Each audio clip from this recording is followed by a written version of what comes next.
This episode is sponsored by The Path, the coach-guided membership designed to help you make alcohol small and irrelevant in your life by removing your true desire to grab that next drink. Our science-based, compassion-led program allows you not only to shift your behavior and your relationship around alcohol, but more importantly, uncover and reprogram your subconscious conditioning and neural connections that have been keeping you stuck for years. With daily live breakthrough coaching, an intimate and supportive community, regular peer-to-peer connection calls, and a complete vault of resources, this is where your path to total freedom and effortless enjoyment of your new way of life begins. Join us at nakedmindpath.com. Hi, this is Annie Grace, and welcome to This Naked Mind podcast. And I'm here with Janet. Welcome, Janet. How are you? Hi, I'm good, thank you, Annie. It's lovely to see you in the flesh, almost. Oh, yeah. You too. Yeah, this is great. Well, welcome. And why don't you just sort of take us back to the beginning with your journey in alcohol? Where did it all start for you? Oof, my drinking years. Well, I learned to drink at college. I learned lots of things there, but mainly how to drink, I think. But it was more or less under control, it wasn't crazy. But then in my 20s, I lived in London. I shared an apartment with 3 other women. We all had good jobs. I worked at the BBC. We all worked hard, play hard. There was always wine around in the evening, but we'd have a glass, maybe 2. And my first wake-up call, now that I've got so much hindsight, obviously, looking back over the years, I can see the danger points. And my first wake-up call that I completely ignored was when I woke up in hospital one morning, and I didn't know why I was there, which hospital I was in. I felt terrible. I didn't know what had happened, but apparently my flatmates had to fill me in, and they told me that we'd been having a couple of glasses of wine like we normally did every evening, and then some friends came around, so they brought some more, and we got stuck into the wine. And apparently I must have got stuck in very enthusiastically, because about midnight I announced that I was going to go to bed, and I don't remember any of this. And I went to the bathroom and locked the door, because every night before I went to sleep I would have a bath. I still do. It was just my habit. So I locked the door because there were other people there, got in the bath, and about half an hour later, one of my flatmates started knocking on the door just to say goodnight, and what's going on in there, and they didn't hear anything. And then they started panicking and they couldn't get the door open, so they rang the emergency services. And it's a good job they did, because by that time I'd slipped under the water. And they turned up with the fire brigade and the medics, and they knocked the door down, and I was under the water, and I had to be resuscitated and carted off to hospital. So a real drama and mad, and when I think back now, I think, that was the ideal time to get some help. But you know what we did, Annie? We just turned it into a joke. It was one of the legends. It was, did you hear about Janet in her bath? What an idiot. And it never occurred to me to stop drinking after that. I just ask a question, because wow, that's so just the timing happened to work out perfectly. Yeah. Where they noticed. Yeah. And they got there in time. Yeah. I think they must have noticed that I was a bit drunk, because we all knew each other very well, right? And something must have made that. I mean, obviously I look back now and I think, oh my God, I could have died at 25. I mean, this stuff is so dangerous. So Anyway, life went on, carried on drinking. That was if I think about my 20s, that was the only drama. I might have, had a couple of those blackouts where it gets a bit blurry at the end of the evening and you can't quite remember the end of the evening very well, but nothing like that, not a complete blackout at all. So when I was 30, then I got married, and my husband, we met in a bar. I mean, he was quite an enthusiastic drinker as well. So we just had one of those marriages, the work hard, play hard, both had good jobs. I had my son when I was 30, and I stopped drinking for 9 months, but I remember it was a long 9 months and I couldn't wait, to start again. I was really white knuckling it. So, we had one of those relationships. We'd get back from work, we'd have a shot of Jack Daniels and open a bottle of wine with dinner. And that was just normal every evening. At weekends, we'd have more because we'd have dinner parties, and all of our friends drank like we did.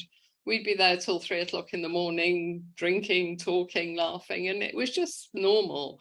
Everybody that we mixed with was like us, and we never talked about alcohol problems or anything. We just thought we were living the life, and we were. And I always say that alcohol is great fun, until it's not, until it all goes wrong, which it does for some of us, as you well know. So during my 40s, I got remarried. And that was when the trouble starts, because my second husband is French, and they've got a very different attitude towards alcohol than the English. The English, we quite like our kind of party nights and our binge drinking, but the French don't drink like that really. They're either, they drink with food or they drink fine wine. But he was quite bemused by my bottle of wine a night, which that was the habit by then. And he just kept saying, I think you drink too much. I think you should cut down because it's not good for your health. He was absolutely right, but I just kind of brushed him off. But I did try. I didn't like the thought of being controlled or being told what to do, but I did want to stay in that relationship. So I tried hard to cut down. And I remember Googling safe limits, low risk limits, a bottle and a half of wine a week.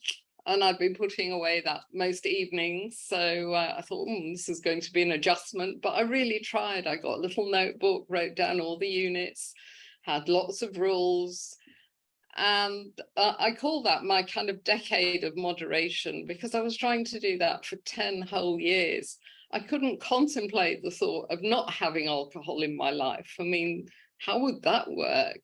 Surely we have to have wine because I couldn't imagine life without it. Right. So, I carried on this, and what it's like every time you fail, you just feel, what's wrong with me? Why can't I drink like my husband drinks? He'd have one glass of wine and then he'd go and do something else, whereas I had to finish the bottle. So I was in despair really about my drinking. I just didn't know what to do. And then in my 50s, I had another wake-up call, which was breast cancer. And that was quite serious. I had chemotherapy and mastectomy. But that was back in 2006. And people didn't talk about breast cancer and alcohol, the link back then. I wasn't in denial as much as completely ignorant. I didn't realize that I'd been putting myself at risk with all those years of heavy drinking. And it was the hormonal type of breast cancer as well. So I do remember asking my oncologist before I left, I got through it and, seemed to be okay. And I said, so do I need to make any lifestyle changes? Do I need to eat organic? Do I need to stop drinking alcohol? Fingers crossed they wouldn't say yes. And he said, oh, my dear, he said, you've come through this, it's been very difficult for you. Now you've got to go away and enjoy your life. There's nothing wrong with, a drop of wine now and again. And of course, in his mind, he was probably envisaging the odd glass of wine, but I took that as carte blanche to go back to my, my bottle of wine a night habit. So I carried on. And I didn't get my final wake-up call until I was 63, would you believe? And I was away with some friends. There were about 8 of us. We'd rented a beautiful house here on the coast in South Africa, just, to hang out together for the weekend. They were all pretty hard drinkers, apart from my poor long-suffering husband. And it was the kind of weekend where you start Saturday morning for breakfast, on the bubbly and just carry on from there.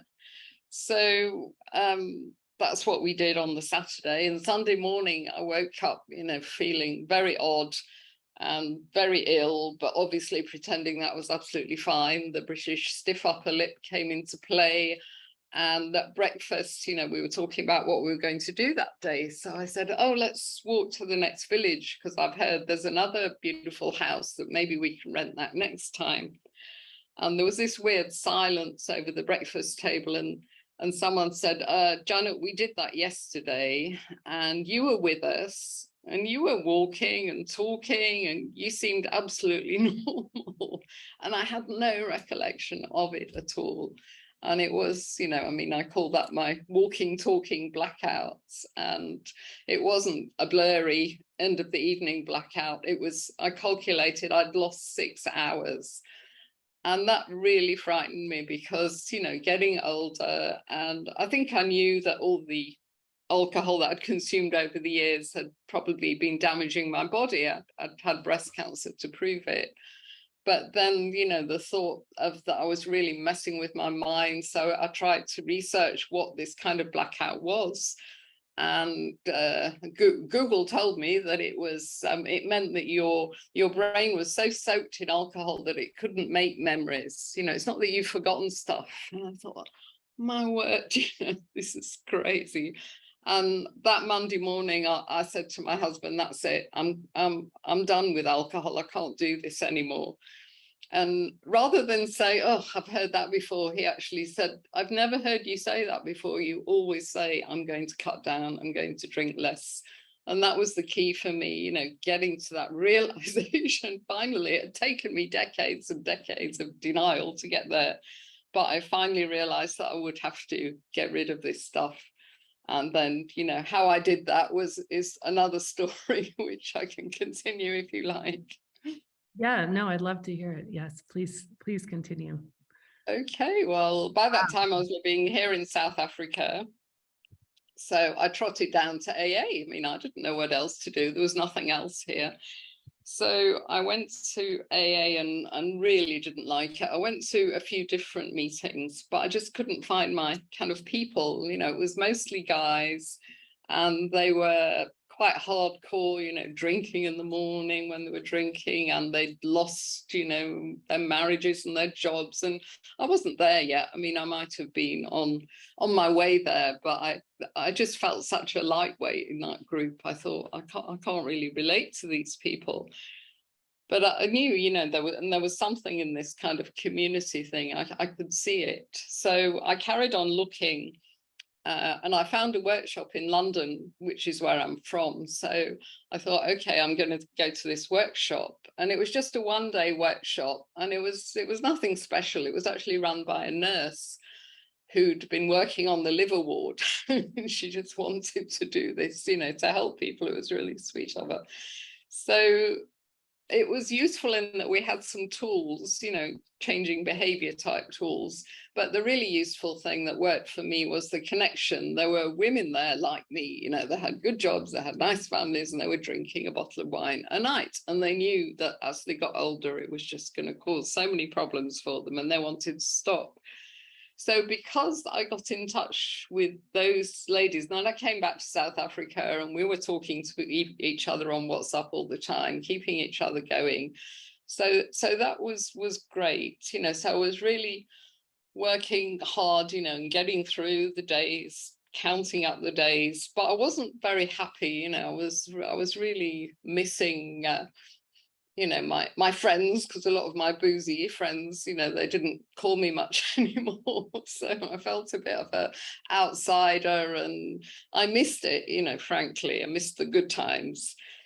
And then I found your book. Well, first of all, I found you on the internet. I found some video where you were, it struck me because you were in the tube in London, and you were talking about some hangover or something that you'd had, and you'd had a mimosa at Heathrow or something. And that was the kind of thing I used to do, because I used to travel a lot for work as well. And I thought, oh, this lady looks pretty cool. And then I got your book, because we're talking about 2015 now. So I think your book was relatively new at that time. But I read your book, and it just, so many light bulbs, you know, went on. I finally understood, you know, this thing isn't about willpower, because that's all I'd been using, willpower. And, you know, that's why I was miserable, because I still saw alcohol as something desirable. So that light bulb went on, and the limiting beliefs, and I thought, yes, this makes so much sense. And apart from that light bulb, the book also made me really angry, because you made me see for the first time how manipulated we've been, as women, particularly in wine, and decades of the wine industry targeting us ruthlessly, until there's probably majority of women on the planet now think that they need to have a glass of wine to relax and enjoy themselves. They've really done a stunning job, and I was certainly, someone that they manipulated. So I felt kind of angry, but I felt hopeful as well, because I thought, if I try this approach, then I can live without alcohol and be happy about it, which, to my first early months of sobriety, I couldn't imagine that ever getting to that place. But it worked, and I started kind of analyzing what my personal limiting beliefs were, and it was an obvious one that I couldn't imagine socializing without alcohol, because for me that's what socializing meant. So I started, because in the first few months I'd been a bit reclusive, which I think is probably another reason why I was feeling a bit depressed. But I forced myself out there to socialize without alcohol again and again. And I kept a journal writing about it. Sometimes I would just have to run away after half an hour. I found it so excruciating. But I really forced myself, and gradually, I can still remember coming home in a cab one night and thinking, oh, I had such a great evening, and I'm meeting that person for coffee, and I'm going to read that book. And I thought, oh, and I wasn't drinking. And it was a revelation. And that was, as you've helped me understand, that was my subconscious accepting it's possible to socialize without alcohol. And then, after that, things got easier and easier. And the other thing that I realized, because by that time I was retired from my corporate job, but when you're drinking, retirement, it just slips away. It's you have a little drink at lunchtime, and then before you know where it's evening and time to open another bottle of wine. But now that I wasn't drinking, I had time on my hands, and I thought, what am I going to do? And that's when, as my background is human resources, I was a trainer and an executive coach. So I decided that I was going to help other people to do what I've done. So I set up Tribe Sober. Wow, that's so great. What a cool story, Janet. And how has it been, like, in your community and socializing? Has there been any fallout, or has it been? For me, socializing these days, yeah, I mean, it's absolutely fine. It's I think I started Tribe Sober after, when I was sober for about a year. I thought, I've got to focus on myself for a year before I start trying to help other people. But by that time, I was fine, and I really enjoy socializing these days, because I just put on my anthropologist hat, and I just watch people, and it's probably a bit judgmental. I mean, I would never say anything, but I'm thinking, oh, look at that one, and oh, I've heard that story so many times. So yeah, I go out quite a lot these days. And if anybody, because in the beginning I was so embarrassed, and I used to clutch my alcohol-free drink and just pray that nobody would ask me what was drinking, and then I'd have to explain that I had this little problem, and I really drove myself mad. I mean, of course now I understand that people don't really care that much, but these days, if people dare to challenge me about the fact that I don't drink, then I really enjoy myself. Oh, I love that. Well, you seem like you're enjoying yourself, having so much fun, and just taking it all in stride. It's amazing. And wow, what a backstory, what a history. That's just, I mean, do you think about that sometime and just find it staggering? Like, wow, how did? Yeah.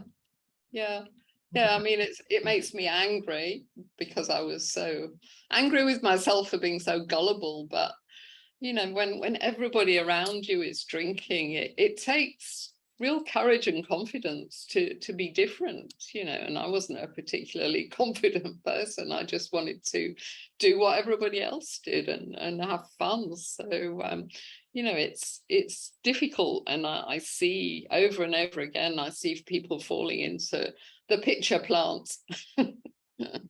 Yeah, absolutely. Absolutely.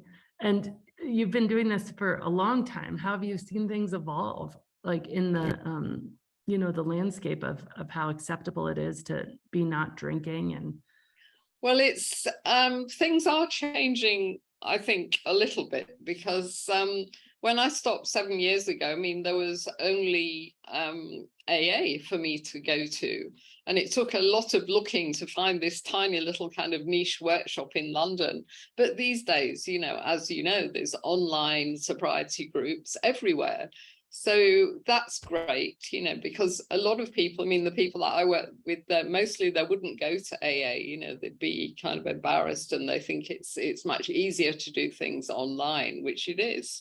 So that's great that there's this modern recovery movement, really, isn't it?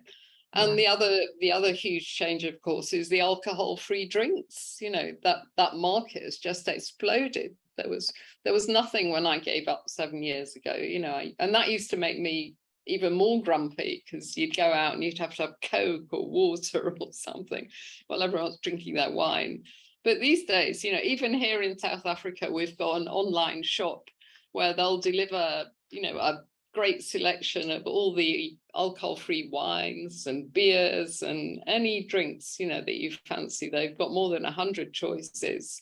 So that's great, you know, because they're very useful in the beginning, those kind of drinks. that's amazing. I love that so much. Well, that's so great. I know I was actually out to dinner last night, and there was mocktails on the menu. They had all sorts of, like, a whole section of it dedicated to different options. That is just really cool and didn't even exist before. I still ordered iced tea, but Oh, and what about the magazine? Do you know about Ola Sober?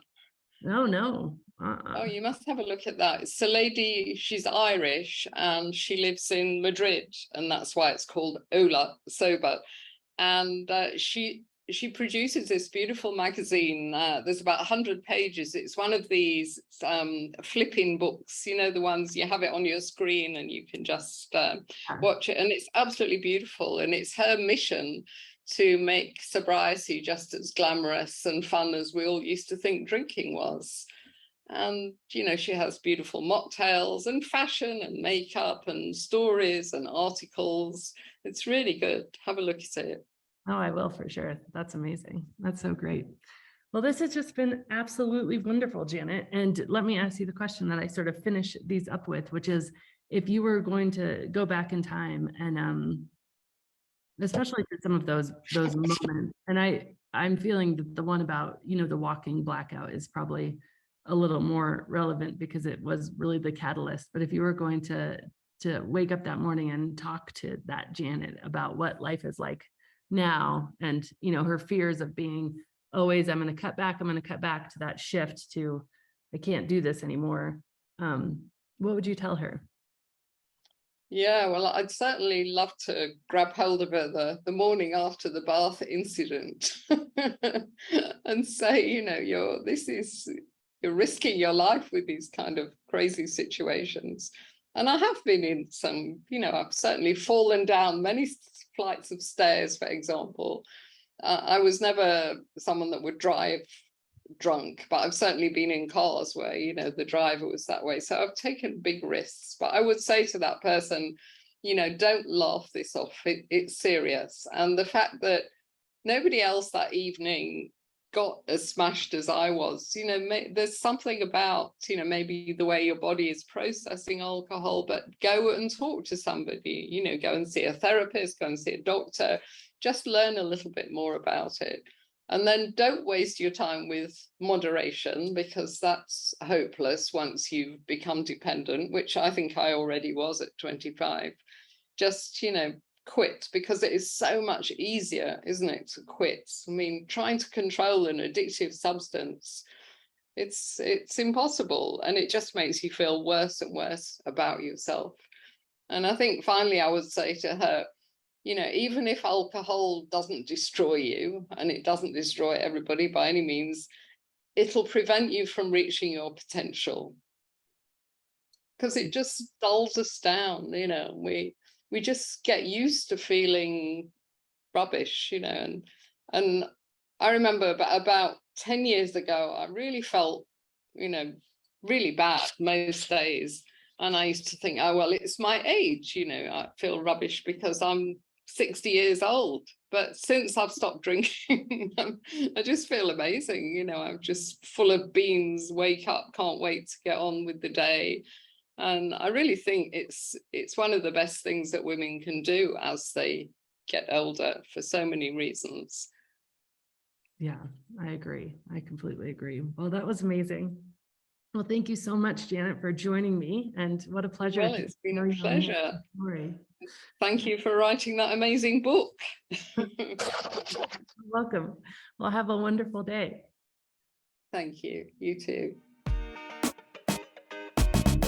Hi, it's Annie Grace. I wanted to interrupt this podcast, I guess the end of this podcast, to say that if you're totally serious about actually and truly and forevermore transforming your relationship with alcohol, really leaving it behind in the rearview mirror for once and forever, and changing your psychology about it, we have a program called The Path that I've created specifically for you.